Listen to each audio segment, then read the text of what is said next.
Maxima as the Argentinian-born Queen Maxima of the Netherlands. So what did they do?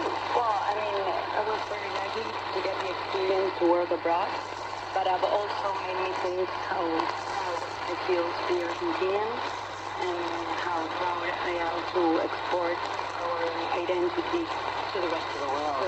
Yeah. Sofia and Clara Trucco, otherwise known as the music duo Femina. What does the economic situation mean for you as a musician? Sofia, I'll come to you first. It's fascinating. Yes. Yeah, exactly. Because you never know what is going to happen tomorrow, and when you think it can be worse, it gets more worse. So it's very unsafe fight you all. Musician Dante Spinetta, you're going to perform for us in a moment. First though, congratulations on your Latin Grammy. What did it mean to you? It means a lot. This night is special for me because it's my birthday. So happy. You are a really versatile artist, so you can rap, you can sing, you can pose. Your sound can shift effortlessly between hip-hop, rock, salsa, and your latest album, Mesa Dulce, which means sweet table. For me, right now it's a bit funky. All the love and passion, you know what I mean? So rock music has been taken by new generations. We have a lot of queers, young girls, you see women dancing together, men dancing together, and it's very beautiful, I think. So this is Puerto Madero, and the name Cordero means people of the court, doesn't it? Yeah, that's correct. So many boats with passengers are living in this area, so we are Cortesans. We belong to the fourth city. Where now? Look at the size of those murals. They're amazing, right? Murals is very important in Latin America, and Argentina has a very nice tradition. Is there anywhere that I can see the people of artists, or like the original people? Buenos Aires looks like a very European city. We are raised and educated towards a European culture, so it's not fearful. It's not something you can see in a city like Buenos Aires. You know, we got in of identity, the pueblos originarios and the Afro-descendant people in the cultural world. You have brought me to El Ateneo, such a grand facade, and is apparently a bookshop in a city that supposedly has more bookshops. We all just showed them at it. You're the only person who has asked. Do you like mate? Of course, I'm a gaucho. I drink all day, right? Leche. Thank you. I'm Nikki Davey, and this is the Art Town tour in Buenos Aires. We're looking at the pace of life through the lens of creative beer and mate. Music on the Art Town stage now from Femina, the sisters Sofia and Clara Trucco. They've created their sound using rap with folk music. They've performed across Latin America, Europe, Australia, the US. Sofia and Clara, before you moved to Buenos Aires, you lived in San Martin de los Andes, a small city at the foot of the Andes, back in southern Argentina. Would you paint a picture of what life was like for you as children there? Clara and Robert. It was very beautiful. She grew up there because there are like woods and forests and mountains, and the landscape is like so fair. We were very freely, you know. I think had the roots of our music, totally. And tell me about people who tattooed your lyrics onto their bodies. Well, we were young and we started like talking about women's struggle. And before the feminism was, how do you say, like arraigado, rooted, yeah, before that, and suddenly love came to us and said like, thank you for saying these things. You are giving voice to a lot of us that cannot speak, and even feminist manifestations a lot of people went with signs with our lyrics, and people like sending pictures with tattoos on their bodies, like Tercielo Leer, like being without pain, or A guerra voy sin armadura, like I go to the war without, like empowerment phrases. Wow. Yeah. So tell us what you're going to perform first today. Poem from Alfonsina Farro, Argentina. Yeah. Something just the code just pops up out of nowhere. And the thing is, I mean, you have also Egg of the Serpent about the Holocaust. I mean, things are building up there before they happen. So, Dina, Maxima is a series that you're studying. That touches on this period. We mentioned earlier because of Maxima's father being part of the regime. How important do you think it is for creatives to reflect that era in history? I think it's very important.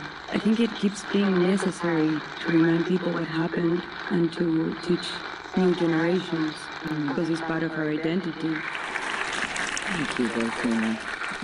Benjamin, let's talk about Juan, the film you released here in Argentina recently. It's a really clever philosophical comedy, and it's co-written and directed with your partner, Maria Alce.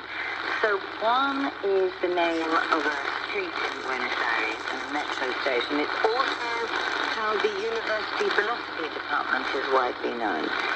So this film is about two university philosophy teachers competing for a professorship.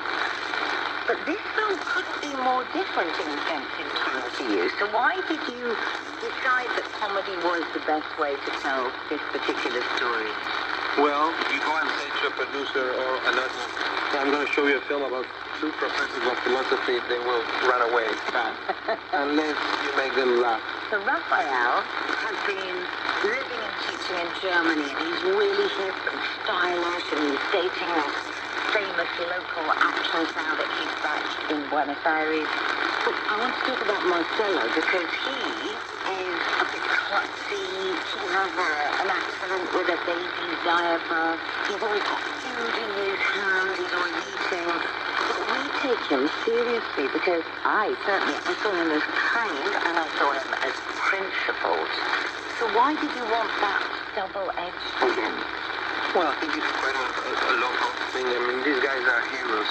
For work in a public university, you get a real bad salary, but the level of these guys is very high. I mean, they go to Congress and they publish in the main publications all around the world. And it's kind of a martyrdom. Also, my father is a philosophy professor, so I have a model to you know a lot about ancient Greece or whatever, but there's so much we don't know about the history and the traditions of this place. How else does it reflect Buenos Aires today, your film? I guess we show a Buenos Aires which is about to pop up. No. When you say pop up, what does that mean? I think we are leading into a higher degree of tension socially, culturally. I mean, it's not necessarily bad. I think once in a while the city sort of has a volcanic explosion. Yes. And how do you think Argentina sees its position in the world right now? Well, right now exactly, many people will have different answers to that. Because we've just had the election here. Yeah, exactly. Okay, I'm going to go to Ana Carolina. What about culturally? How do you think Argentina wants to be seen culturally? Number one. Argentina wants to be seen number one. You have Messi. It's because this alone. I love Messi. Congratulations, everybody. That's our monarchy. That's your king, yeah. Antonella. Well, Dante, how do you think Argentina sees its position in the world? So, in a political way, I think Argentina has to be seen the way it is. We are not poor. We just happen to be broke right now. But people is very strong, and we're going to be okay always. We're proud of who we are, the beautiful people that we are. So, in case some of the better things.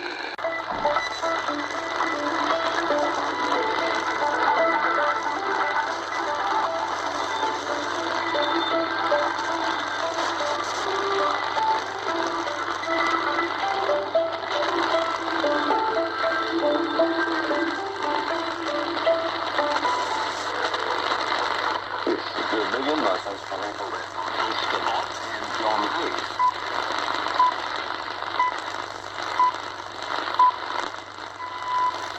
News at 1 o'clock. On my RNZI, I'm Peter McElwain. Investigations will continue today. A person was found dead in an Auckland suburb of Victoria following a fire. Police say emergency services were called to the Victoria Street property around 6 o'clock last night. Police say fire emergency as they are investigating both the cause of the fire and the cause of the person's death. Meanwhile, Paul says the fire investigator is expected to return to the property today. Fire emergency is asking the public to avoid Rotorua Island as fire crews continue to abandon remaining hotspots. On Saturday night, a blaze broke out on the Bay of Plenty Island, burning 50 hectares of shrub and pine trees. Incident controller Chief Morgan says it is now 100% under control and hopes fire crews will withdraw by Friday. He is asking the public to continue to respect the operation. We're just hoping that people would still avoid going out to the island and no UAV or drones flying around, please, because if we get an indication that we'll hit the ground or helicopters. Chief Morgan says the military company that controls the van has their own fire crews take over once things leaves. Swimmers are being urged to follow the advice of lifeguards at the beach this summer. Throughout Christmas break, lifeguards performed 13 rescues and assists throughout the country. Encouraged a person can rescue the feet harm. Giving advice on where a safe place to swim is at the popular Auckland beach. Life-saving Renzel Chief Executive Steve Fisher says the feet harm rescue could have become fatal, so it is frustrating that the public don't listen to their guidance. We're not actually cash on the beach, so we're here to help people make the trip to the beach. When people don't take our advice, well, I think advice goes to the end of this year. Certified service encourage people to swim between the flags. Russia has confirmed that one of its warships has been damaged in the Black Sea during an attack by Ukraine. The strike took place at the port of in Russian-occupied Crimea overnight on Monday. The Ministry of Defense said the large landing ship, Novichok, was struck by Ukrainian aircraft carrying guided missiles. Earlier, the Ukrainian Air Force said its warplanes had destroyed the ship. One person was killed in the attack. And Australia Open Usman Khawaja has again accused the RNZI of hypocrisy after being accused of the display of doubtless peace on his match during the Boxing Day test. The Pakistan born commentator has been keen to show his support for the people of Gaza during the ongoing conflict there, was reprimanded for wearing a black armband in the first incident Pakistan incurred. In the social media video, Khawaja posted pictures of other international players with religious symbols and messages on their backs. Double standards. Meanwhile, Australia made a solid start to the Boxing Day test against Pakistan on Tuesday. Rain washed out Chapter's play and pipe bowling was 187 to 3 at the end of the opening day.